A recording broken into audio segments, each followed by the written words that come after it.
এই ভিডিওর মাধ্যমে এবার দেখা যাবে যে কিভাবে সোসাইটি রিকভারি করছে। তার জন্য সোসাইটির ইউজার আইডি এবং পাসওয়ার্ড দিয়ে আমরা প্রথমে লগ ইন করবো।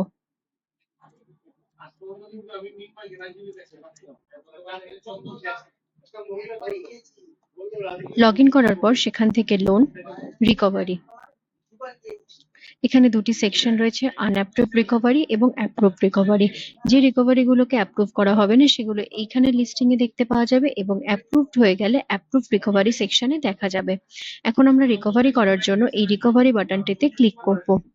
একটি ফর্ম আসবে যেখানে প্রথমেই রয়েছে type society loan account number. সোসাইটির যে লোন অ্যাকাউন্ট নাম্বারটি রয়েছে সেই লোন অ্যাকাউন্ট নাম্বারটি আমরা এখানে প্রথমে ইনপুট করব, দিয়ে সার্চ করব। সার্চ করলে disbursement date, period, rate of interest, penal rate of interest, total disbursement amount, total loan outstanding এগুলো সমস্ত কিছু দেখা যাবে। এবং একটু নিচে গেলেই দেখা যাবে মেম্বারদের ডিটেলস, যেখানে মেম্বারের লোন আইডি, মেম্বারের নাম, মেম্বার কত টাকা করে রিকভারি করেছে তার একটি সম্পূর্ণ ডিটেলস। এখানে ইন্টারেস্টটাকে ক্যালকুলেট করার জন্য আমাদের প্রথমে প্রিন্সিপাল অ্যামাউন্ট এবং ইন্টারেস্ট অ্যামাউন্ট এই দুটিকে দিয়ে ক্যালকুলেট বাটনে ক্লিক করতে হবে।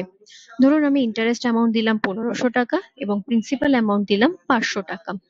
দিয়ে যখন ক্যালকুলেট বাটনে ক্লিক করব অটোমেটিক্যালি ক্যালকুলেট ইন্টারেস্টটা এখানে বসে যাবে এবং রিকভারি বাটনে ক্লিক করার পরে প্রিন্সিপাল রিকভারি এবং ইন্টারেস্ট রিকভারি পার মেম্বার ওয়াইজ এখানে বসে যাবে।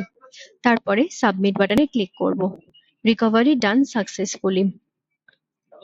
এরপর আমরা এটিকে ভিউ করার জন্য এই আই বাটনটাতে ক্লিক করব এবং সম্পূর্ণ ফর্মটাকে আমরা ভিউ করতে পারবো।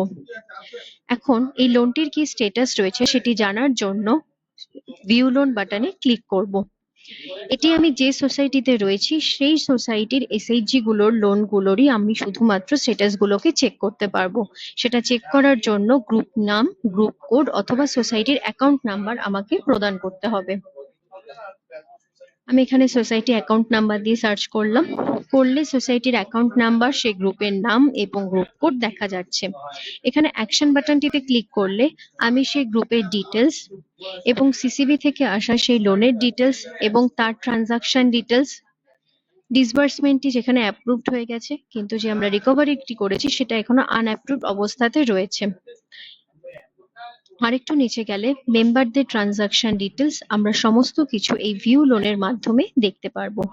এবার আমরা এই লোনটিকে অ্যাপ্রুভ করব। অ্যাপ্রুভ করার জন্য এখান থেকে অ্যাপ্রুভ রিকভারি অপশনে চলে আসব। আসলে এখানে যে লোনটিকে আমি রিকভারি করলাম সেই লোনটির ভেতরে ঢুকবো এবং আমার লোনটি যদি সম্পূর্ণ ঠিকঠাক থেকে থাকে তাহলে আমি অ্যাকসেপ্ট রিকভারি লোন, আর যদি কিছু ভুল থেকে থাকে রিজেক্ট ট্রানজাকশনে ক্লিক করব। আমার এই পুরো লোনটি আপাতত ঠিক রয়েছে তাই আমি অ্যাকসেপ্ট রিকভারি লোন বাটনে ক্লিক করলাম। ক্লিক করার পরে এখন যদি আমি লোনের স্ট্যাটাসটা চেক করতে চাই ভিউ লোন বাটনে ক্লিক করব।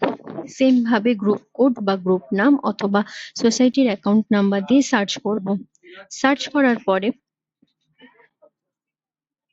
এখানে যদি আমি সিসিবির লোন ডিটেলসটা দেখতে চাই এখানে সম্পূর্ণভাবে আমার অ্যাপ্রুভড হয়ে গেছে এবং মেম্বারদের যদি আমি ট্রানজাকশন ডিটেলস দেখতে চাই তাহলে দেখতে পাবো যে মেম্বারদের যে ডিটেলস গুলো তারা কোন ডেটে কোন ট্রানজাকশন কত টাকার অ্যামাউন্টের ট্রানজাকশন করেছে সেই ট্রানজাকশন গুলো অলরেডি অ্যাপ্রুভড হয়ে গেছে।